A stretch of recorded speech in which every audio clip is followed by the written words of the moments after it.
Nasirabad bus stand पर सुविधाओं और लोकल बसों का अभाव।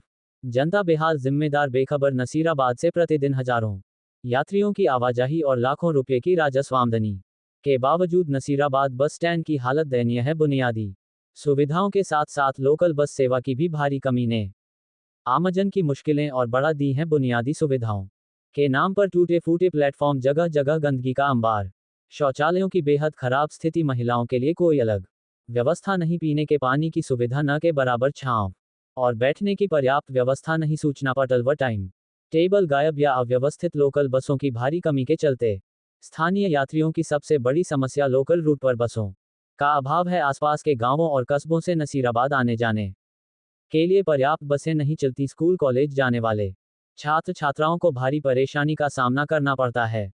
मजदूरी और कामकाज के लिए रोज आने जाने वालों को निजी वाहनों पर निर्भर रहना पड़ता है या महंगी निजी टैक्सी और ऑटो के किराए से आर्थिक बोझ झेलना पड़ता है। स्थानीय निवासी और रोज यात्रा करने वाले यात्रियों का कहना है कि गर्मियों में तपती धूप और बारिश में भीगते हुए उन्हें बसों का इंतजार करना पड़ता है। महिलाएं, बुजुर्ग और बच्चों को विशेष कठिनाई होती है लोकल बस सेवा की कमी के चलते।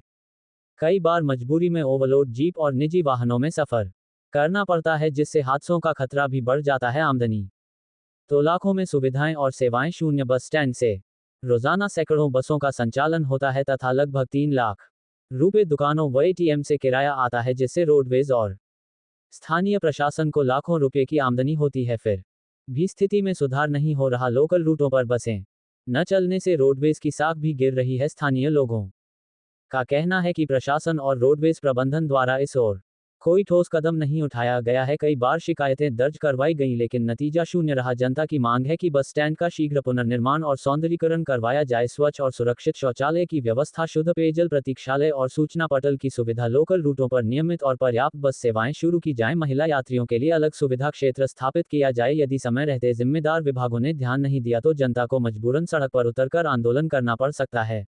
क्या घटना है सर? मैं नसराबाद हाउसिंग बोर्ड निवासी शंकरलाल गुजर, मेरी 2 सिस्टर और मेरा एक साला कल ब्यावर से नसराबाद कोई निजी कार्यक्रम में आ रहे थे। तो रावत भाटा कोटा जो बस आती है ब्यावर से, सॉरी, ब्यावर रावत भाटा जो बस आती है ना, उस बस का कंडक्टर उसने एक तो लोकल सवारियां अनशन भर ली और मेरी सिस्टर और मेरे साले से बदतमीजी करी और 10-10 रुपये ज्यादा लिए।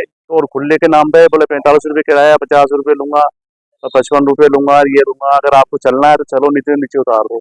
मेरी सिस्टर पैर से थोड़ी लाचार है, उसको चलती बस रोककर उसको उतारने की उसने कोशिश करी, लेकिन वो फिर 10 रुपये ज्यादा देके बैठ के नशराबाद आई।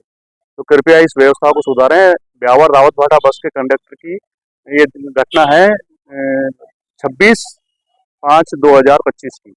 के लिए रोडवेज के लिए कोई व्यवस्था नहीं है। 1-2 बसें हैं, वो फुल आती है, कभी कभी तो बाहर से ही निकल जाती है, अंदर नहीं आती है। यहाँ पे कृपया करके 2-3 बसें लोकल बसें चढ़ा दे दो, तो ताकि पब्लिक परेशान नहीं हो। बसें है नहीं।